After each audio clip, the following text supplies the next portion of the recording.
Welcome to the Winged Wheel Podcast. Here to talk all things hockey are your hosts, Brad Crisco, Ryan Hanna, and Evan Lobsinger.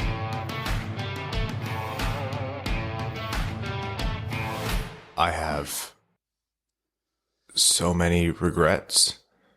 I am battered. My phone is exhausted. Like, I don't mean like exhausted, like tired. I mean, it's exhausted all of its use.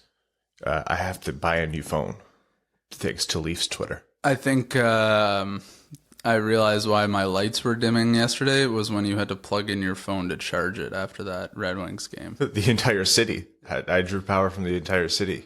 Yeah. Yeah. But you know what is nice? We get to break some big news this morning. What's that? Universal is re-releasing Cats with improved visuals. Thank God. Not all is bad on a Sunday morning. You know what? The world is so crazy right now. I actually have to ask you. You're kidding, right? No.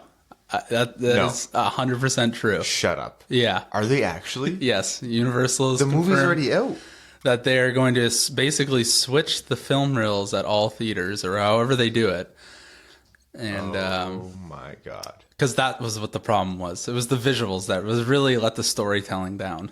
Oh, that little ringing you hear outside is Abby, the resident dummy, the resident four-legged dummy who loves Evan.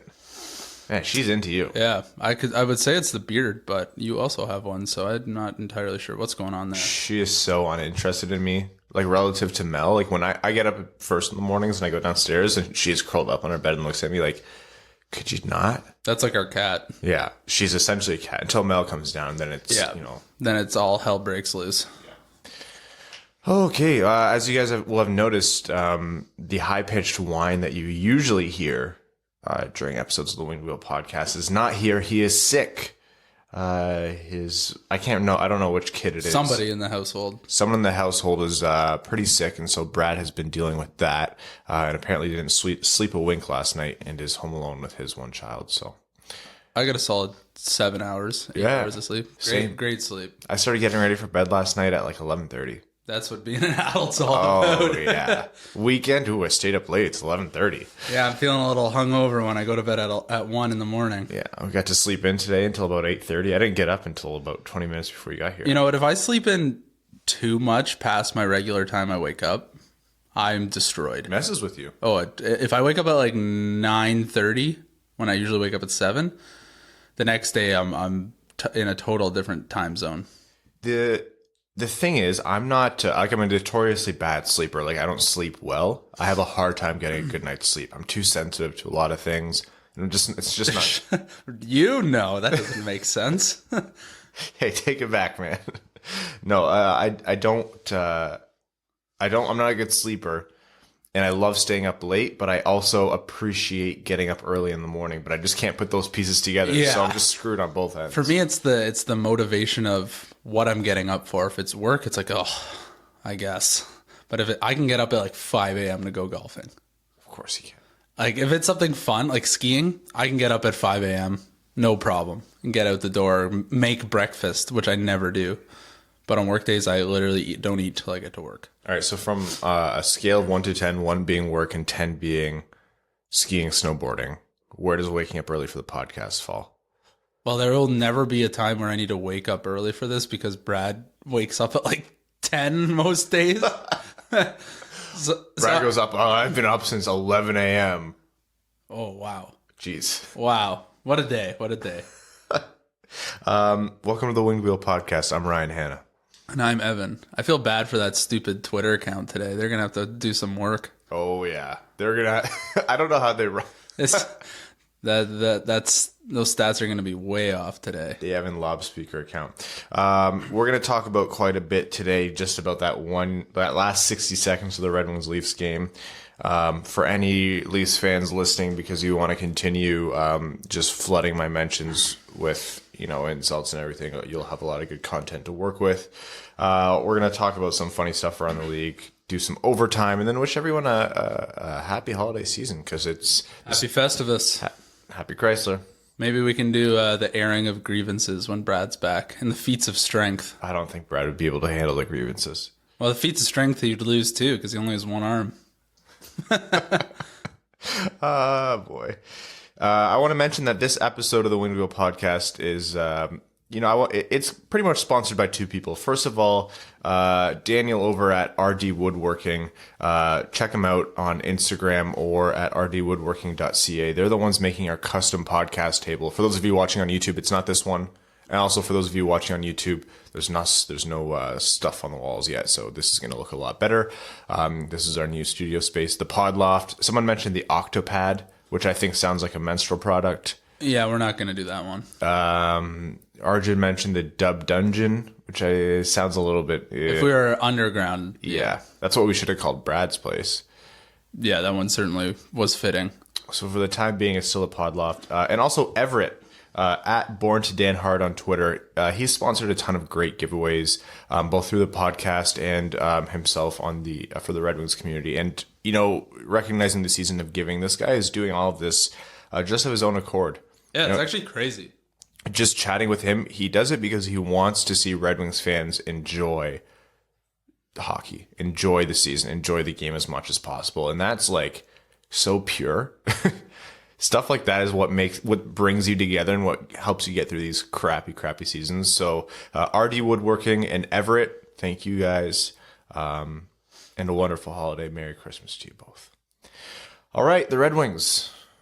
Oh boy, are you ready for this? Poor Calvin. Yeah. Oh yes. I thought he played really well. Yeah, I thought he was fine. Like the team actually had a decent game, and this was like take away the last minute with all the scrums and the crap and the whatever. The team actually played well for their own standards and still got killed because Toronto's a much more skilled team. To me, it basically just seemed like we were just trying to hold them down as long as possible.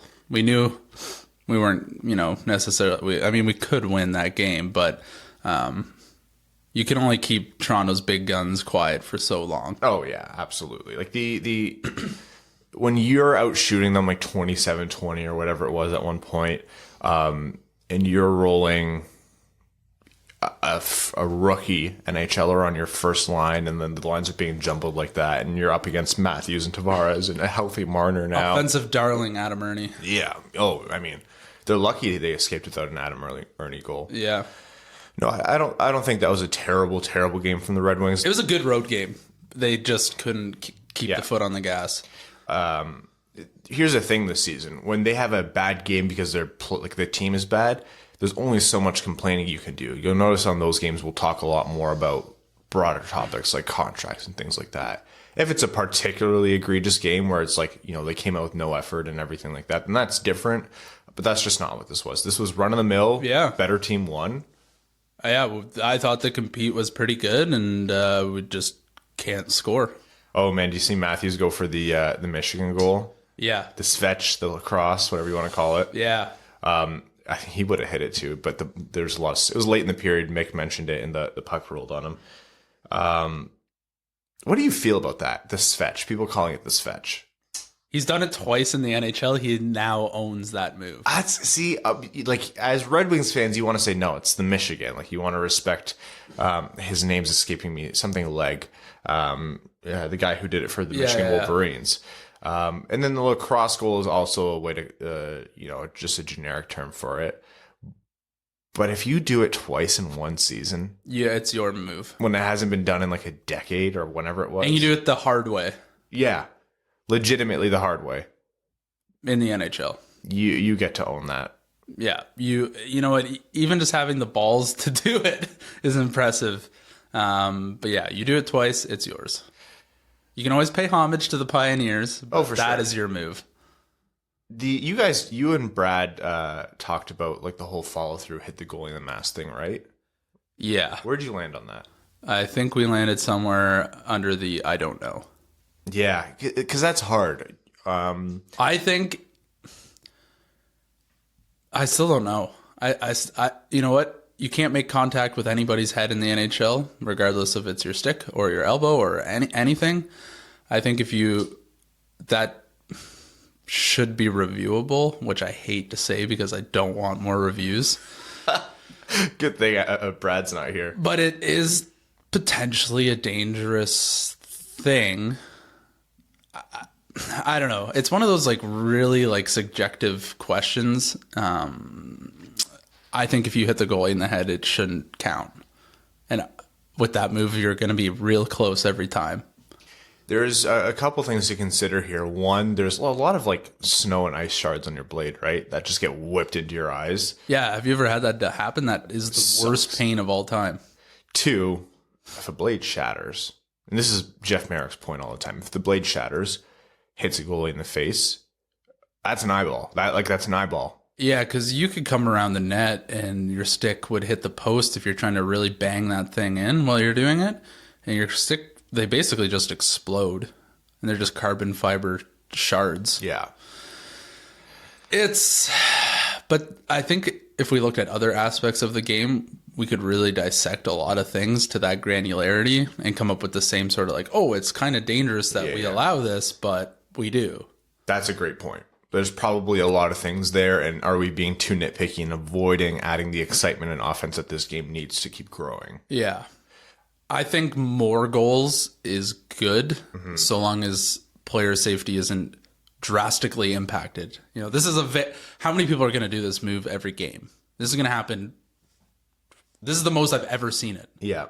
It's probably at its peak right now. If it keeps growing, then that's great. Like if it's a legitimate move, then that's great. Oh, I'm all for it. We saw, who was it? It was Ennis? No. Someone was trying it behind the net once. Or just the other day. I'll look it up. Yeah, there was a good clip of it somewhere on Reddit, I think. It's pretty easily defendable if you can see it coming. Oh yeah.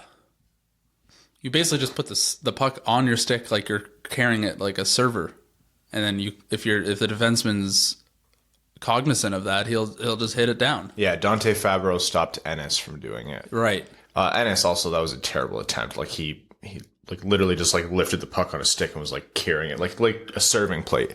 Meanwhile, if you really want to do it, look how Svechnikov does it with his like scoop and swoop. Like it's all one motion. Yeah, he's basically the expectations versus reality. Yeah. Done. I'd want to see it stay in the game. Fingers crossed that like edge case never happens. Yeah, you know, there's people get hit in the face with slap shots. Should we ban slap shots? I know that's very drastically different, but you know, when you start picking apart different aspects of the game, there is potential for injury with that. But yeah, I agree. More goals are good goals. I'm sure there's a lot of other things that we don't really think of that could drastically help with goal scoring. It'd be interesting if I always think about, I definitely don't think you should be able to kick the puck because I don't really want people kicking the puck when there's a mad scrum and there's 18 bodies laying. You see that goalie try to like high kick the puck and clear the zone? Yeah, that should be an automatic penalty. That could have been, his skate was so close to hitting someone's face. Skates should always be left below your hips. So definitely not kicking the puck. I would be okay if we relaxed the rule about the kicking motion a little bit.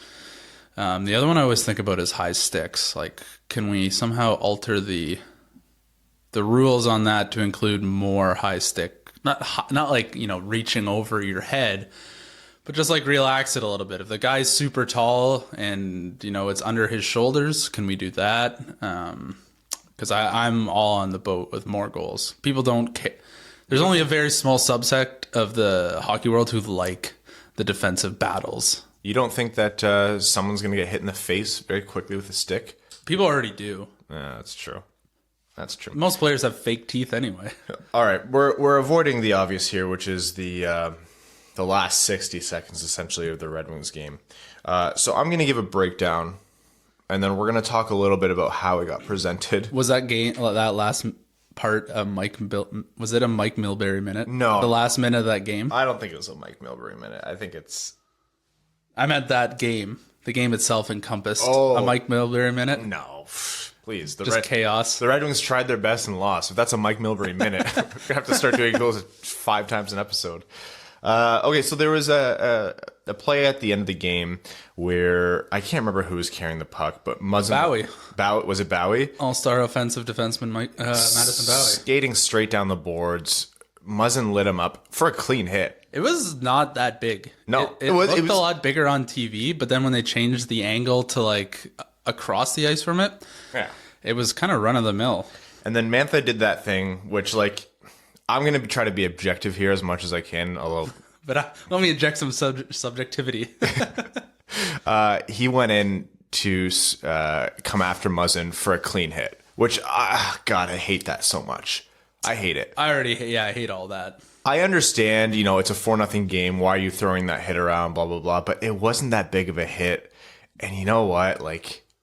If your teammate gets lit up and is hurt and it was like a real bad hit, that's one thing. When it's just a big hit, and I wouldn't even classify that as a big hit. So Mantha starts a scrum, punches Muzzin in the face first, and then there's just a usual like hockey scrum back and forth. Mantha throws him in a headlock, I believe, and then Muzzin, I'm looking at it now, has him in a headlock, and then Muzzin has his body behind him, reaches around, grabs his face with his hand, and then torques him backward. Whether you think this was a leg sweep or not, or he just threw him over his leg, I think is immaterial. Throws him over his leg. The whole lever situation, like the whole throw, is using Mantha's head as like the force point, and then Mantha drops Mantha to the ice, forcing his head to slam off the ice. Mantha was down for a long time after. Mantha's already been ruled out for tonight against Arizona. So you already know he's dealing with a concussion. He says, thank you. That was... I saw a lot of defense of that. I'm going to be honest here. I don't think Muzzin went into that situation looking for that move. I don't even think Muzzin went into that situation looking for a fight. Mantha definitely started He it. clocked him with a good head snapper right at the start. Yeah, like everyone who's like screaming at me that Mantha started it, you're right. And I don't think that Muzzin did this intentionally. I don't think that this was his idea going in. But the fact of the matter is, he still grabbed someone's face, torqued his head backwards, and used his leg as a fulcrum and slammed his head off the ice. Whether you think that part was intentional or not, I think that's immaterial. I think the onus is on you to not head slam someone's head off the ice, right? Like, am I being biased here? So when I watched that, I didn't really think much of it. You know, that certainly the outcome is definitely what generated the conversations, if you want to call them conversations. And I watched it a ton of times last night, and I really don't really see a problem.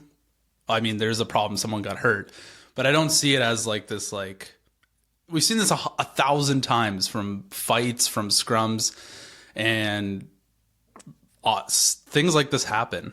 I don't think there was really anything outside of the normal realm of the physical aspects of scrum or a fight that like made this more malicious than anything else.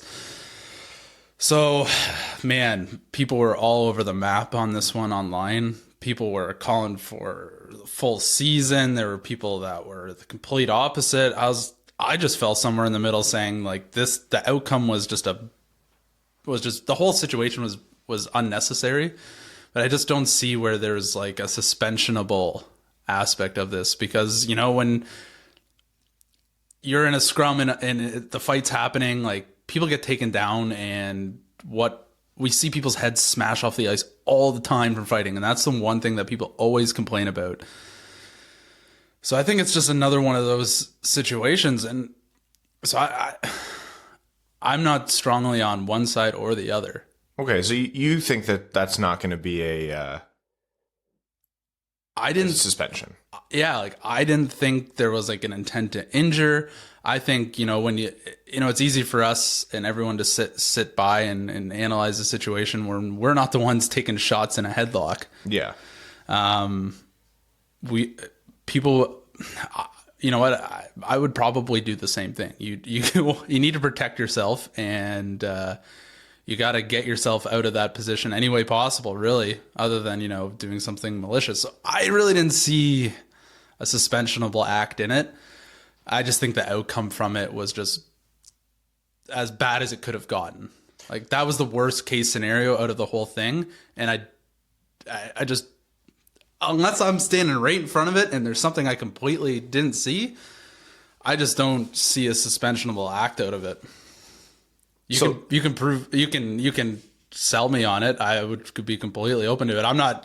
I'm on no fence right now. No. And I'm glad you have that opinion, because I think agreeing with me would have made for one, bad radio, but two, I want to see what everyone else is seeing here. And I'm not like, I didn't see this play and think, yeah, no, Muzzin went in there looking for this, or I think this was his intention. Like I mentioned, I don't think this is what he had in mind when the whole thing started. Yeah, Mantha started it.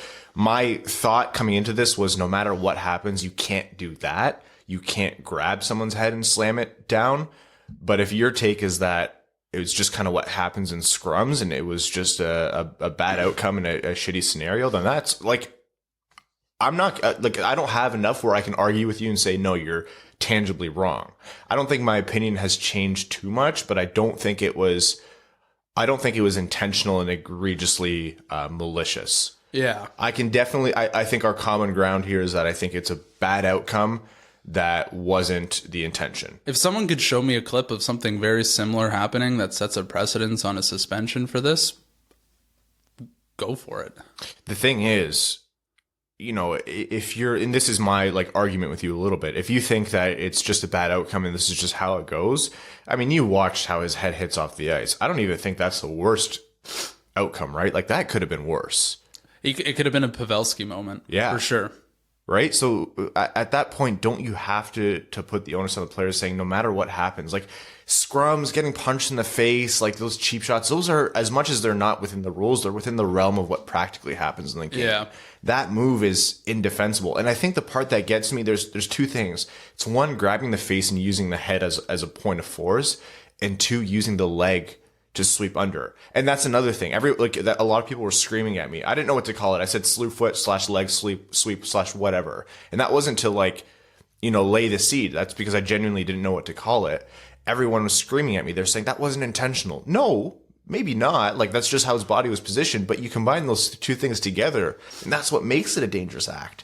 A heat of the moment, didn't have that in mind. Definitely not intentional going into it, but I just think those two things combined make it dangerous. I just, with the Department of Player Safety, this could be 10 or nothing. It doesn't matter. Yeah, he's getting fined and that's it. Yeah, so it's until a precedent is set where this type of, slamming a player's head, like in this situation, doing something like that is a suspensionable act. It will continue to happen. I don't know. Basically it's one team's star player gets hurt versus another team. It happened to be the Leafs, and it's two fan bases on polar ends of the spectrum. And I completely understand why people would be fired up on one side and fired up on the other. It just sucks, really. It's there's nothing good that will come out of this, and I don't think the NHLPA would lobby any sort of increased protection during fights. I don't know. I just don't know on this one. I'm almost as neutral on this as I could possibly get. It's two big boys, and the basically all the stars aligned to make this a bad situation. Now, the next thing that happened here was, and this is where I had a lot of regrets last night, genuinely. Athanasiou took a run at Kerfoot. When I say run, I mean he stuck his knee out and really tried to get him. That was a bad. And this is now I'm in the fight on this one. Yeah, that was an egregious knee. It was for retribution. That is exactly what we talk about when there's intent to injure and it's outside of the scope of hockey. Yeah. I saw that clip. I'll tell you what happened here on my end personally. I saw that clip And then for those of you who don't follow me on Twitter, like I try to post clips of, big parts of games, and part of that is doing it fast. So I saw the clip, immediately paused, rewound, and clipped it, put it out there. And then when I resumed, only after I'd captioned the clip, because I said, I think my caption was Athanasiou takes a run, and I didn't know at who, so I just left that part out. I said takes a run and then throws down Hall, which he did after, because Hall came after him for throwing that knee at Kerfoot. And I said, as an act of attempted retribution, like this is for Mantha, which it was. And then I didn't see the close up of the knee, like the knee attempt. I didn't realize how bad it was. Yeah, the first angle wasn't. I didn't see what you clipped, but the first angle did not make how bad or how far he stuck his leg out. Yes, like I think you saw that he was taking a run at someone, but like I didn't really pay attention to it too much, and it looked like was your angle like. Oh, this it was game terrible for. Was it like you're seeing end to end, or was it the broadcast from the broadcast? Oh, yeah. That's why it didn't really look like much. No, yeah, and then I saw the replay, and I just went, oh, shit, because then like by that point that clip had blown up, like along with the Mantha clip, and everyone was hanging on to it. So you don't want to go back and delete something, just to make it seem like you're trying to take something back. But at the same time, like I really should have captioned like Athanasiou threw a dirty knee. Yeah, afterwards. or the second angle. Yeah, that was bad. He was trying to hurt Kerfoot. Because then it probably made it look like you had a narrative. Yes. Which you probably didn't. Any argument or reasonable conversation that I tried to have last night went out the window because they hit me with that, and I was like, yeah, fair. Like I tried to go back and say like, no, I saw it after, and then they were just like, okay, idiot. Okay, Homer. I was like, yeah, all right. Oh God. And then people, the personal attacks is what gets me on Twitter. It's like someone's like, keep renting out basements. And I was like, oh, actually, I'm done with that. We're in our first home this now. This is the pod loft. Yeah. Moron. Stupid idiot. And then he goes, okay, trash can. And then starts naming neighborhoods in Detroit. And I was like, I mean, it's not there, but also like not cool to say all that. He ended up deleting it. I have there's a lot of screenshots of people saying some pretty ugly stuff and then deleting it. It's really like the worst of humanity. If you delete a tweet, you're scum. Like that's how I feel. Keep your tweet out there. It's, I didn't want to delete that Athanasiou one because like I didn't want to add more fuel to the fire, but I think I probably should have recaptioned it. Regardless, what Athanasiou did, intentional, egregious, dirty. If the Muzzin thing is suspendable, so is Athanasiou's. I think his is worse, to be honest. The outcomes were polar opposites. Of course.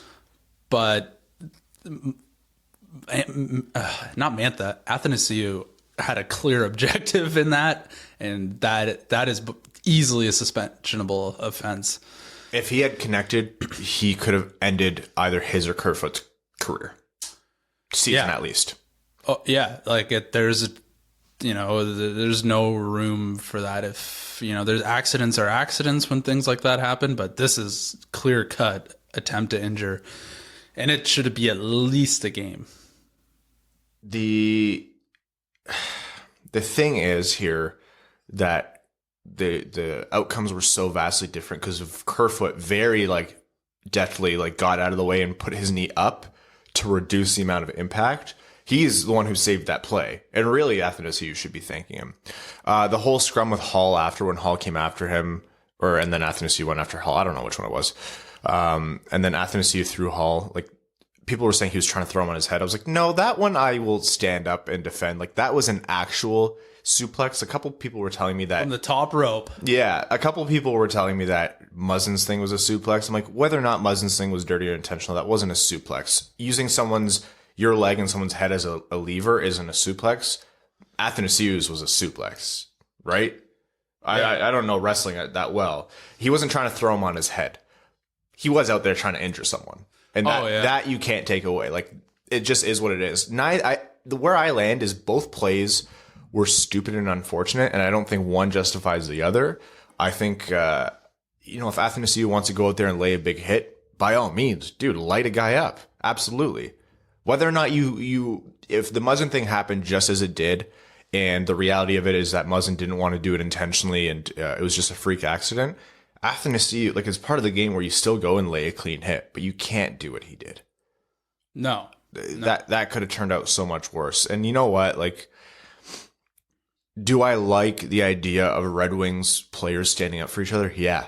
I think there's been a lack of passion this year, and I think there's been a lack of emotion and a willingness to stand up for each other and do a tough thing. But I think I would like to see Athanasiou or whoever rein that in and not go to the degree level. Well, he's going to have to answer the bell the next time they play. Oh, yeah, absolutely. And that's the reality of this. It's just such a shitty thing where no one wins, like you said. There's no winners here. Everyone who's having this argument is going to come out unsatisfied. Unless you're a ticket scalper. Oh, God. The next game is going to be pricey. Yeah, I was going to say, Red Wings games have been getting cheap, but the next Red Wings Leafs game is going to be pricey as hell. Yeah, there's going to be some bad blood, and rightfully so. Yeah. Do I think Athanasiou will see? He got a 2-minute penalty for kneeing. So they recognize the knee. I think he might get an additional fine. I'd be surprised if they suspended him. With regards to Muzzin, I really don't know. I think they might fine him.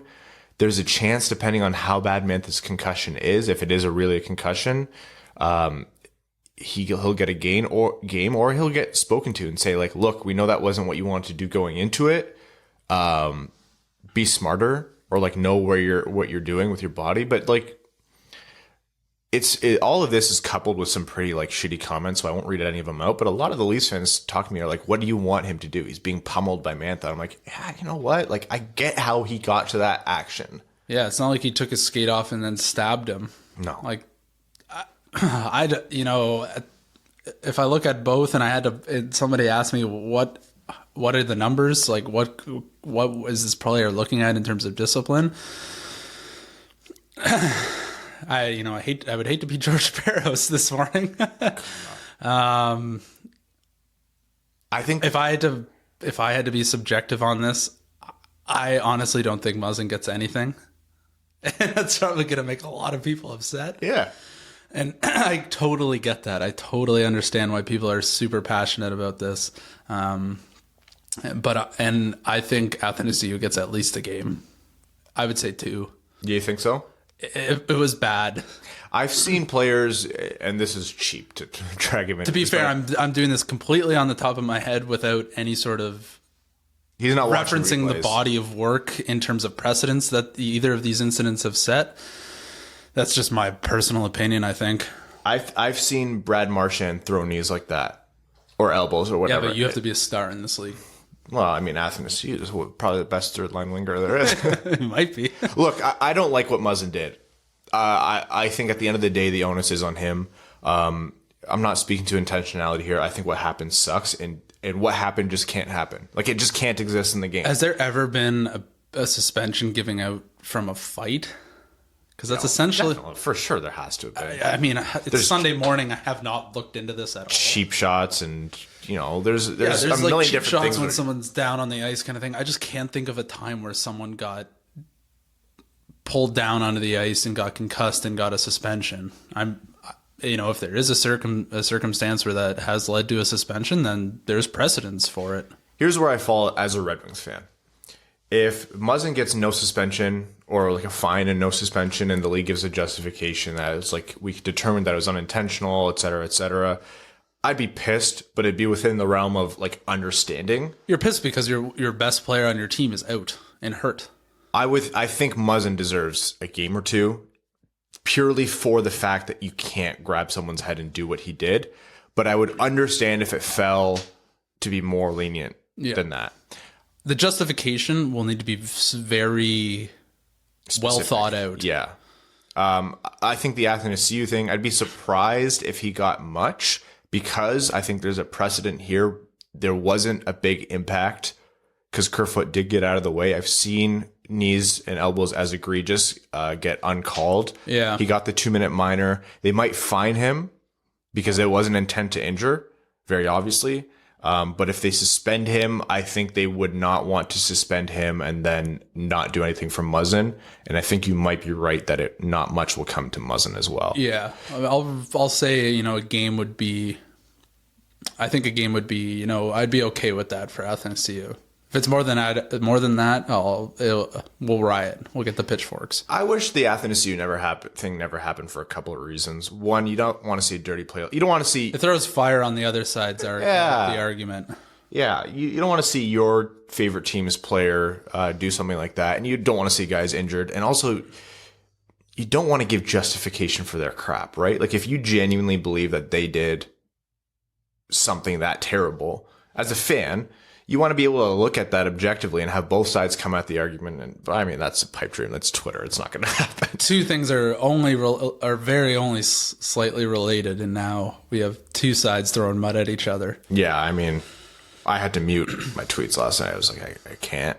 Good night, Twitter. Yeah, it was quite a bit. Yeah. Well, who knew we would talk this much about 90 seconds of a hockey game? Oh, man. It's funny because I was typing up the game notes like I always do it with a few minutes left in the period, just like to have a template set out, and then... Well, we'll just delete all that. All of it, yeah. And I was like, there's already enough fuel in the fire. I didn't put too much in there. Well, I guess the other thing that came out of that game is Jonathan Bernier's hurt. Yeah, bubble guts. So we're going to have the Red Wings accountant as our backup now. Is that you? It might be. It might be. We haven't checked in a while. I should put my phone on vibrate.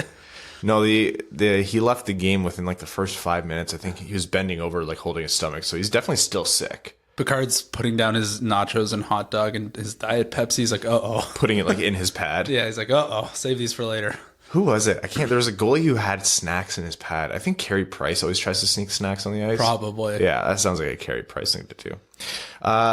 Anything else good happen in that game for the Red Wings? No.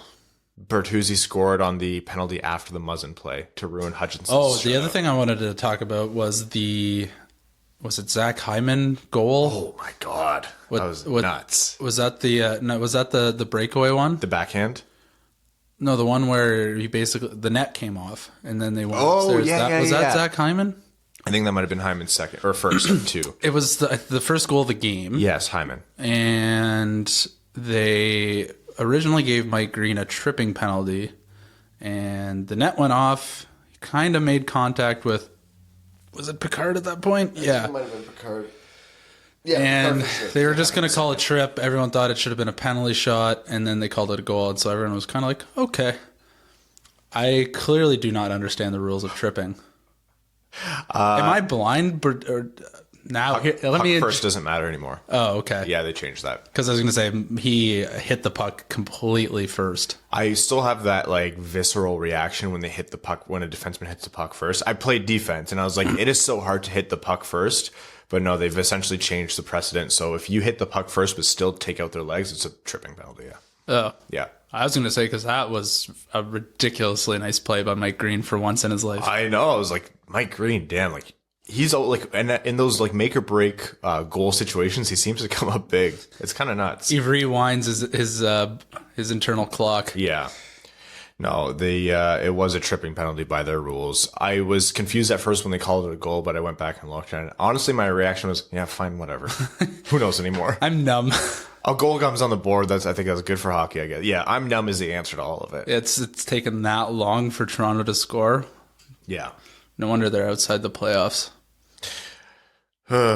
Some levity. After the Taylor Hall trade to Arizona put out his team picture, which obviously he wasn't even in Arizona yet, so he couldn't take it. And if you saw it, it's like, it looks hilarious. It looks so weird. He has this like weird smile that looks like he's being held hostage. It's awful. Someone on Reddit figured it out. Or maybe it's Twitter. Yeah. The internet remains undefeated. They photoshopped Taylor Hall's face onto Darcy Kemper's body. He was way too tanned. Yeah. And they know this because they matched the chest hair from Darcy Kemper to Taylor Hall. God. And then they applied a face filter, like an automatic face filter, to change Taylor Hall's face from his generic like resting bitch face. And I know because I have it too. That's what Taylor Hall has all the time. They changed it from that to this weird smile, and it was an automatic filter. And they also found that out because they showed that Taylor Hall's hair was the exact same it was as in an old team picture with New Jersey, like every strand. God. And they applied the same face filter on that, and they got the same result. Did we really need to rush out a picture of Taylor Hall in a Coyotes jersey? Also, just put him in there with a frown. Like, who cares? I think the act of photoshopping a player onto a different player's body just so that you have the jersey set on there is pretty common. I think teams don't do it a lot because it looks pretty bad. Like, Yeah, this one was debunked fairly quickly. it was so funny. And they'll never live that down. They're going to be using that picture for Taylor Hall for the rest of his career. Oh, I hope that that's the picture they throw up all the time on the Jumbotron and stuff, and just, embrace the weird like we did with Gritty. Yeah, pretty much. Yeah, so that was a fun little bit of levity. We have nothing else. I mean, we recorded Thursday night. The holiday season's funny, so not too much else has happened. Although we can't complain. We had 90 minutes of content. Why would we put NHL games on a Friday night? No, that'd be ridiculous. All-star captains were named. Oh, yeah? Who's that? Pasternak, McDavid, Ovechkin, McKinnon. Shocker.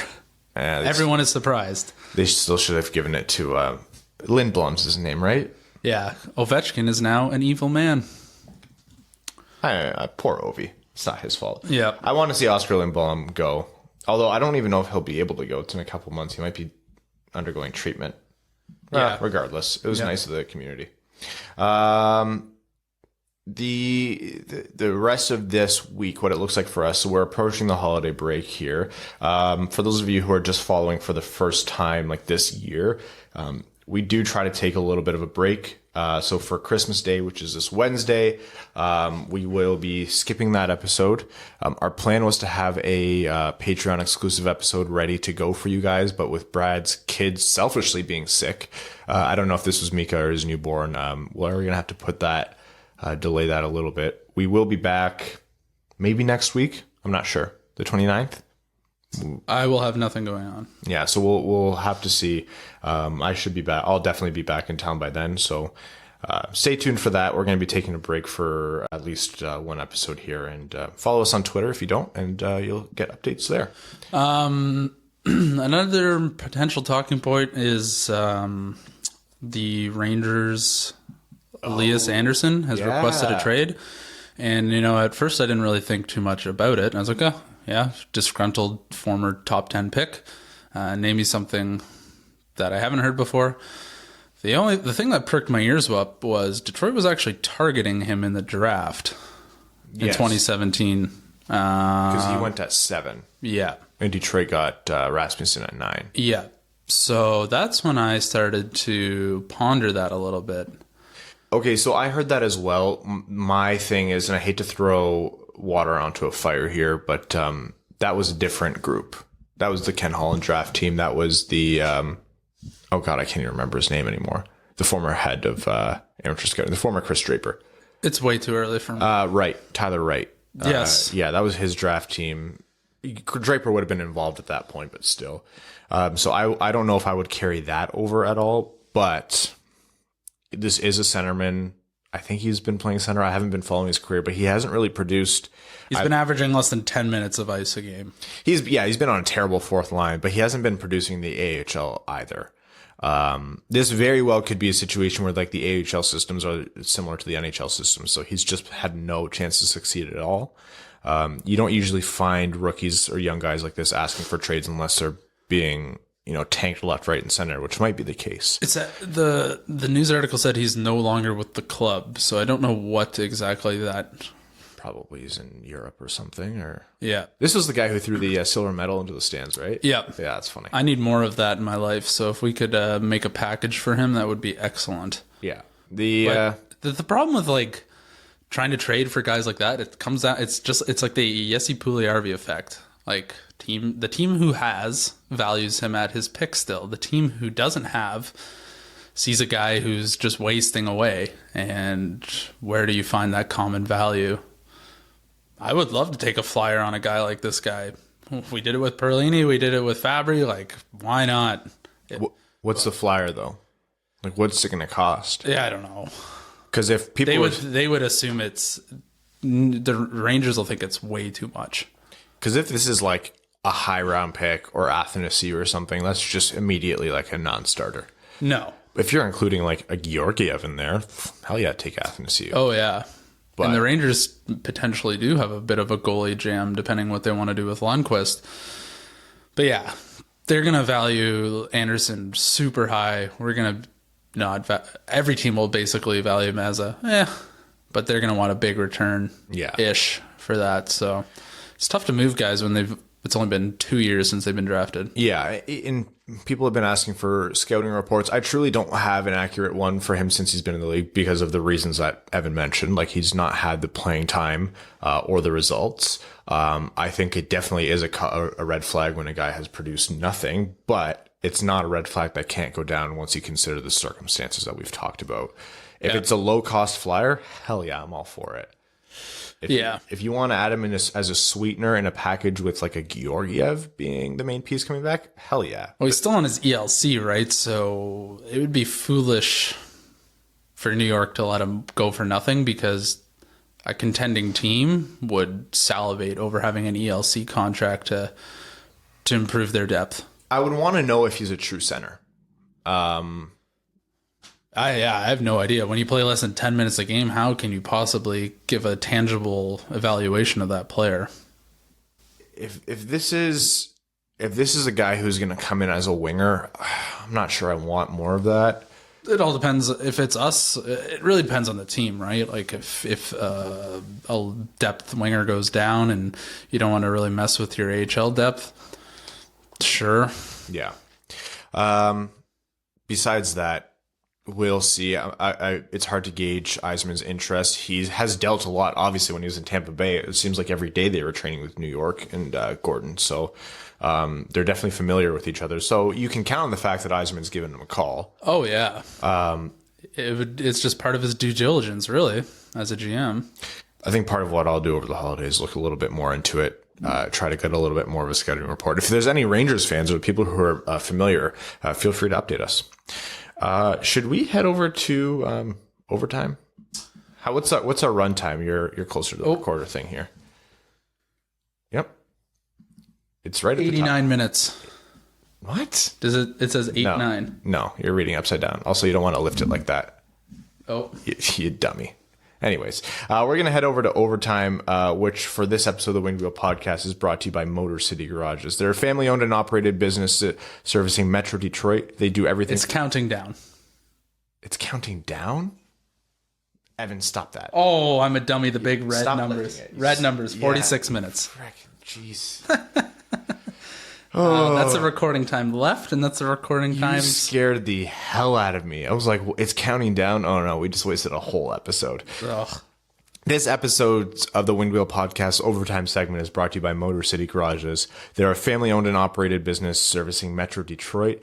They do garage flooring, cabinets, overhead racks, wall storage, debating dirty plays in Red Wings and Leafs games and everything to do with your car. Enough of messy garages everyone is sick of walking through. It's time to turn it into something useful. Whether you like to work on your car or if you'd like an organized space, we have you covered.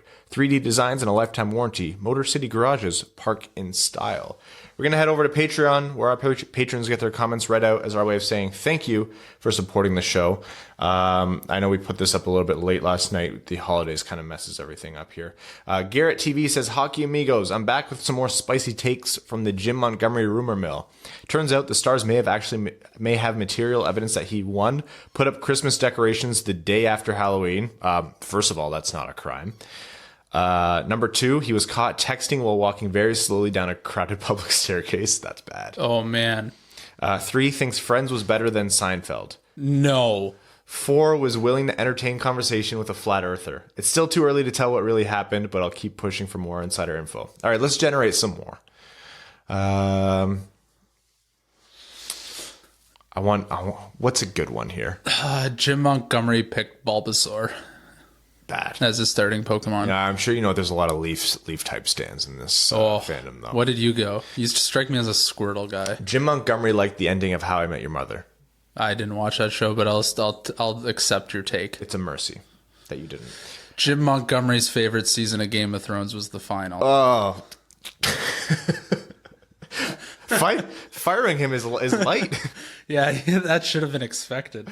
Question, though I'm posting this before the Leafs game starts, what are your takes on the long-term perspectives from an Athanasiou, Luke Glendening helm line? Hasn't been great yet, but I'm actually quite intrigued by it for some strange reason. Keep your sticks on the ice this holiday season, boys. Cheers, let's go Red Wings. Sticking Athanasiou on a line with two non-high-end players is always going to be tough for him. He's a guy who needs talent to thrive, so... Yeah. There's going to be the odd play where Helm with his speed will generate space or Luke Glendening will pull a Luke Glendening and create something. But the reality is those guys are third liners. That's like an all-star beer league line. Liz B says, I've been thinking about this since last draft lottery season, or since the draft lottery last season. If you miss out on a playoff spot, you should not have a shot. If you just miss out on a playoff spot, you should not have a shot at one of the first 3 picks. So keep lottery participants to the bottom 7 or 8 teams. And if you get the first pick, you should be ineligible to get it again for the next 3 seasons or something like that. The fact that New Jersey could end up being Edmonton 2.0 in terms of getting number 1 picks is asinine. There has to be a better way to do this. Also, the Leafs can suck it. I hope they never make the playoffs only to lose to Boston in the first round again, or miss then watch Carolina get the 2nd or 3rd pick with the pick Toronto traded to them. So we actually missed this last episode, but the reason we were having a hard time with that Carolina pick in Tankathon was because it's the pick that Toronto traded them to take Marlowe is lottery protected, and we completely forgot about that. I would love the top 3 to be protected from 4 to 15, 16. You think top 3 should be guaranteed top 3? Yes. I think top 5. Top 5, whatever. Because there's a definite difference in teams' trajectories for the most part from the guys who just missed by a point and they had one bad game to the New Jerseys, the LAs, the Detroits. Like, those teams need a lot more help. Yeah. But do I feel bad for New Jersey? Absolutely not. They're doing the new Edmontons. Kwaz says Jake Muzzin is bad and should feel bad after that slew foot of Mantha. That was an ugly, ugly play. I wonder if the wheel of justice will spin fairly. No chance. I will say Tyler Bertuzzi may be having the best season of his career. He keeps leading the team in goals. Edit Holy Moly Leafs Twitter after you called Muzzin's very obvious slew foot dirty. Ryan, logic is hard, I guess. Screw the Leafs. Merry Christmas. Yeah, it was. I might get roasted by our fans. It comes with the territory. Yeah, you might. I might get eaten by our own people. Haroon Khan says, hey guys, I hate Jake Muzzin, but it's possible we might sign him now in the offseason. Also looking at the Ottawa Senators, I think this is a clear sign that Blashill has got to go. DJ Smith has been able to keep his team very competitive, and they're actually pretty close to 500. They also have a lot of injuries to their defense. Yeah, we need to tank, but let's get a new coach in and help develop the young guns and also get acclimated to the team now. Also, is there a chance that Detroit makes a trade with the Rangers for Lias Andersson? God, I hate the Leafs, and let's go Red Wings. I am... as the season has now progressed and more coaches have found the door, I am fully on. I would love for us to bring in Peter DeBoer. Oh, yeah. I would love to bring in DeBoer. Or he took that goalie tandem to the Stanley Cup Finals. Yeah, that guy made the playoffs almost every year with like an .850 goaltender. Yeah, he basically was the victim of a team that just had terrible goaltending. Matthew Tangsrud says, hey guys, long time, no comment. First of all, I just want to mention that my last name is pronounced Tangsrud. Tangsrud. Not that you pronounce it badly. Believe me, others have said it worse. Anyways, my take on the shenanigans at the end of the Toronto game is that the Wings need to be showing more of a fight during the game rather than going around and jumping guys in the last couple of minutes. That they're losing 4-0. I think Muzzin should get some sort of discipline for the way he took down Mantha, but why Mantha's jumping a guy like Muzzin is beyond me. I just don't see a benefit to going after guys like that while getting blown out on the scoreboard. Just seems like sour grapes, and now Mantha's likely out for a while again as a result. Anyways, enough of the doom and gloom. Merry Christmas, you guys, and to all the Dub family. It's great to have this community of fellow Wings fans to be a part of and commiserate together with. Thank you guys for all you do and the ability to share and listen to opinions, and for starting the Dub family. Hopefully we get the gift of the top pick in the draft, and all this pain will be worth it. Stay fresh, cheese bags. God, I hope so. Evan Beckner says, gentlemen, the last time I brought you one of my favorite cocktails, the Irish coffee. Inspired by tonight's game against Toronto, I will bring the recipe for a new cocktail I fell in love with. Whiskey. Pour any ounces of any kind of whiskey into the biggest glass you have. Mug, stein, garbage can, whatever's available. Drink until the pain stops. Oh, sounds nice and complex. Ferk Muzzin, Athanasiou is justified. Toronto sucks as much as its fans. Edit, oh my god, Toronto Twitter. I'm so sorry for you guys. Why did you even bother tweeting this game at all? Oh, because we're broken. And it's our quasi obligation now, and I regret a lot of it. But we'll keep doing it. We have time for some Reddit comments and some Ask WWPs. The Magic Man 1343 says, what key pieces do we have left to obtain to start competing again? Yes. Starting goalie. Stud defenseman. True number one defenseman. Another top two center. We need everything. We need a 40 goal scorer. Yes. We need everything still. You need literally the number one at every position right now. That's it. Yeah. It's unfortunate, but that's it. We don't have that franchise tag player yet. Shale Ravengard says best movie bank heist scene. Oh, that's a good question, actually. Best movie bank heist scene? Yeah. I like... what was the road? No, not the road. The block? What was the one with... Ben Affleck. And was Matt Damon in that? I don't know. What the hell Town. was that? The Town. The Town was good. That was good. Loved The Town. I'm a big fan of The Town. That's a good one. I like any of the Ocean's movies. Yeah, the original one was quite good. As corny as they are, yeah, I'm a big fan of those. I'm honestly, any heist scene I'm a huge fan of. Yeah. What about the opening scene of The Dark Knight? Oh, that's people wouldn't think about obscure. That one. Yeah, but that's a really good one too. Oh boy. Wasn't there just a female version of Ocean's 11 or something come out? Was it Ocean? Wasn't it like a remake but an all-female cast? There was a heist movie and it had to do with the Met Gala. I'm not sure. And it was an all-female cast, and Mel and I went to watch it. And it was actually super entertaining. It was really good. I just haven't had enough time rewatching Cats. My movie time is just fully booked right now. Actually, I've watched the first 5 episodes of The Witcher. Oh, I'm on episode 2. Thoughts? Good. Have you played the games or read the books? Never. I've seen gameplay. I've watched gameplay before, but never. Is it confusing for you? I can tell that I'm jumping into a very well-established world, and they're not giving you lead-in. No. Catherine was like, who's this? Who's that? And like someone comes on screen for the first time, I'm like, oh yeah. And Catherine's like, doesn't get it at all. Yeah. And so I have to explain to her their fittings in of the realm. I appreciate that they're doing that. I don't think everything needs hand-holding. Thank God. I kind of want to do some work as I watch. I don't like watching with subtitles because I'm guilty of reading them more than watching the screen. So I turn them off. But then very quickly, I was like, between their British accents and like they're using words that aren't real words, I was like, I need to remember these. Yeah. I didn't know Mouse, what's his name? Mouse Sock, or what the sorcerer's name? It's escaping me right now, Yeah. but yes, I know who you're speaking of. I didn't know what his name was until captions. I didn't know what they were saying. Nilfgaard, and I didn't. Nilfgaard. Yeah, I was like Northgard.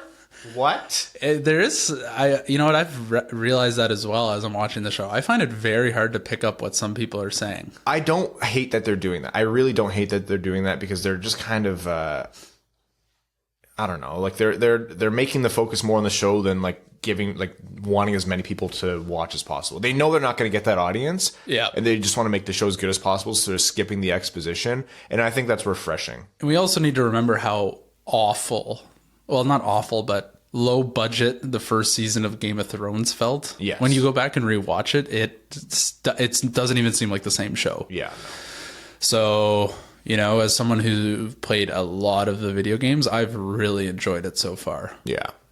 Henry Cavill is carrying this. He's the Nathan McKinnon of this cast. I love Henry Cavill and everything that he's in. And I'm so glad the fight scenes are so good in this show. Dude, he's huge. He's jacked. He's a freak. And that definitely is what is causing these fight scenes to be so well done. The first fight scene in the alley in Blaviken. Oh, it's crazy. I was like, I've never seen sword fights like that. Like, you can have good sword fighting, but it still looks like traditional sword fighting. That was like brutal. That was just like, holy. And I think because a lot of people are, when you look at, I'll just continue to use Game of Thrones because it's an easy reference. A lot of people aren't like physical specimens, and swords are stupidly heavy. So they have to do a lot of editing to make these fight scenes convincing, whereas Henry Cavill is a monster. Yeah. And they don't have to edit it nearly as much. There's obviously a ton of choreographed movements, but he really sells that he's a master swordsman. And the thing is, I'm glad you pointed that out because my biggest takeaway was his sword fighting shows how strong his character is. Yeah. Because he makes like brutal cuts and he moves through it like butter. And I'm just like, oh my God. So, considering it's a first season of this show and they've greenlit a second season, it'll only mature and get better. So I'm very biased, but I've really enjoyed the first 5 episodes. Remember when Brad defended the last season of Game of Thrones? He did? Yeah, for like weeks. Why do we still invite him to come? I don't know, man. Because it was at his house. I don't think we have to. Oh, yeah, that's true. Wow, I can't believe he defended that. We have there's a Twitter question. Sean C. says, when will I become numb to the pain that is this season? Would it be wise to bring Cider up for a few games or just keep him away for his own mental stability? Thanks for leading us all through the desert towards brighter days, my dudes. I think bringing him up this year for at least a little bit would be smart. I think it would give the fans what they want. I think it'll give Cider a well-earned taste of it. I think it would have to come post-World Juniors. Like, it was going to come post-World Juniors regardless. Seeing him in the World Juniors will be a refreshing thing. The whole holidays will be just refreshing for Red Wings fans. A good thing to do would be to bring him up closer to the end of the season, because then it gets people excited. People in the door, first of all, because it's going to be a ghost town. And then it gets people excited for the future. They can't just keep parading out this unit and not have some progression from the up-and-coming players. They need to inject some of the rookies. I would even be excited if they bring up Joe Veleno for 5 games. Oh, for sure. Just bring us somebody who's a prospect who has some promise, and that'll get the fans excited again. We have time for one more question here. What are the big red numbers at the top, Evan? What are those? 101. Okay. He's learning. A question from Lazarus80 on Reddit says, I've always wondered what the difference between a player like Pumpel and Zadina is in terms of point production translation to the NHL. Would I expect the same point production from Pumpel as Zadina, or is the AHL that different from the NHL? What skill assets do better in the AHL compared to the NHL? So it's tough because you have guys like Pumpel outscoring Zadina. He might be right now. Or, AHL, career AHLers outscoring these supposed like rock stars who are just in the AHL temporarily. And that's for a few different things. First of all, the AHL is still a professional hockey league. You're playing against men. It's hard to play against. You're not just going to walk in there and light it up like it's the OHL or it's a new scenario, right? Yeah. Things that help you in the AHL, size, strength, and experience. Like you sound like an old time hockey guy there, but if you had those things set, you're kind of free to do more on the ice. A guy like Zadina, he's smaller, he's younger, he's not used to that pace of play, he's not used to being hit that hard, he's not used to having his space eliminated that quickly. And there's a lot of guys who've played in the NHL who just regressed and now they're a career AHLer. So the skill is much higher than people give it credit for. Even when you look at like the OHL, for example, you look at the top 20 in scoring, you really do have to work to figure out who the overagers are not. Because you'd be like, wow, this guy's unreal. Like, how is he not playing in like professional hockey? And then you realize he's 21 years old and he's playing against 17-year-olds. That's why. And that's like the fact that that's so consistent throughout those leagues just goes to show like it happens in every single league, basically. When a young guy, and it's so easy to lose sight of that because we talk about Zadina and like what he can be and what he will be and what his ceiling is and his potential. You forget that he's not there yet. People kind of lose sight of the fact that you do get better over time in hockey. Like you still do progress over time. A lot of guys who are now regular NHLers producing at the NHL level spent time in the AHL. And the one I always think of outside of Nikita Kucherov is Brad Marchand. He played in the AHL. Everybody's got different routes and how they do it, and not everybody can jump into the NHL day one and produce. Yeah. There's only the very, very, very elite people who have that skill set who can adapt that quickly. I mean, if you want to talk about, like, I love Nathan McKinnon as an example because when he came in, people started calling him a bust because he wasn't what he is now. People were expecting Crosby, and people have to stop doing that because you'll literally only see, in all likelihood, 1 or 2 Crosbys a generation. I mean, we might have 2 on the ice right now in Crosby and McDavid, but I digress. Yeah, it's tough. When you're a kid in the junior hockey, you're living with a billet family who cooks all your meals, does all your laundry, and then you get to the NHL. If you don't have a roommate or live with one of the veteran players, it's a completely different lifestyle. Oh, yeah. And it's the grind of the NHL. It's already hard enough, let alone being a kid in that league. So, you got to give them at 3 years to really see what they've got. And it's going to be like a needle in a haystack for the guys who come out of juniors and light the world on fire right away. With that, let's wrap up this week's episode and head out to our holiday break.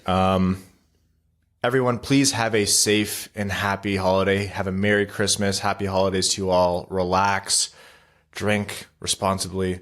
Enjoy time with family and friends. We'll be back with you eventually, probably next week. We'll take a probably 1 episode break here.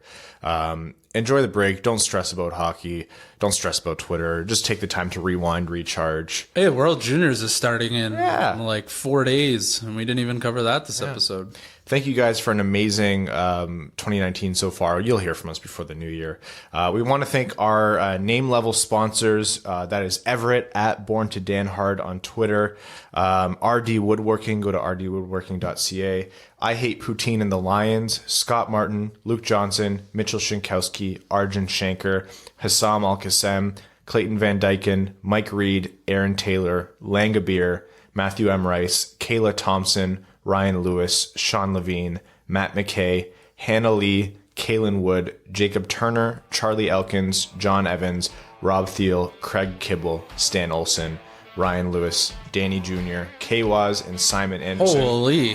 Thank you all so much. We love you. Happy holidays. Merry Christmas. Enjoy. Thanks for tuning in to the Winged Wheel Podcast. Be sure to check out wingedwheelpodcast.com, where you can subscribe to the show on iTunes, Spotify, or wherever you get your podcasts. You'll also find links to other ways to support the show, such as Patreon, official podcast apparel, and more. And don't forget to follow the show on Twitter at Winged Wheel Pod. And of course, the hosts at Brad Crisco, at Ryan Hanna WWP, and at Hockey Town Evan.